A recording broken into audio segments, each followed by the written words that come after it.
Purple media വാർത്തകളിലേക്ക് സ്വാഗതം.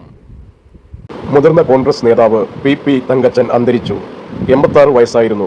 വാർദ്ധക്യ സഹജമായ അസുഖങ്ങളെ തുടർന്ന് വൈകിട്ട് 4:30 ആലുവയിലെ സ്വകാര്യ ആശുപത്രിയിലായിരുന്നു അന്ത്യം. മുൻ നിയമസഭാ സ്പീക്കറും AK ആന്റണിയുടെ മന്ത്രിസഭയിൽ കൃഷിമന്ത്രിയുമായിരുന്നു പി തങ്കച്ചൻ. 4 തവണ MLA ആയിരുന്നു. നീണ്ട 13 വർഷമാണ് UDFിനെ പി തങ്കച്ചൻ എന്ന കൺവീനർ കെട്ടുറപ്പോടെ നയിച്ചത്. 2005-ൽ AK ആന്റണിക്ക് പകരം ഉമ്മൻചാണ്ടി മുഖ്യമന്ത്രിയായപ്പോഴാണ് അദ്ദേഹം വഹിച്ചിരുന്ന UDF കൺവീനർ പദവി തങ്കച്ചൻ ഏറ്റെടുത്തത്.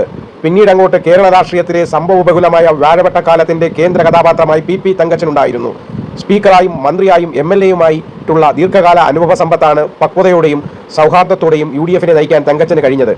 റവറന്റ് ഫാദർ പൗലോസ് കാടന്റെയും അന്നമ്മയുടെയും മകനായി 1939 ജൂലൈ 29-ന് അങ്കമാലിയിലായിരുന്നു ജനനം. നിയമബിരുദം നേടി അഭിഭാഷകനായി ജോലി ചെയ്യുന്നതിനിടെ 1968-ൽ പെരുമ്പാവൂർ നഗരസഭയിലേക്ക് മത്സരിച്ച് ചെയർമാനായി.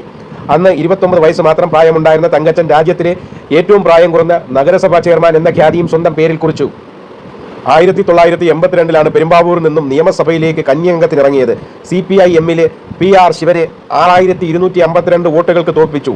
1987-ൽ പെരുമ്പാവൂർ നിലനിർത്തി ജനതാ പാർട്ടിയുടെ രാമൻ കർത്തയെ 7105 വോട്ടിന് പരാജയപ്പെടുത്തി.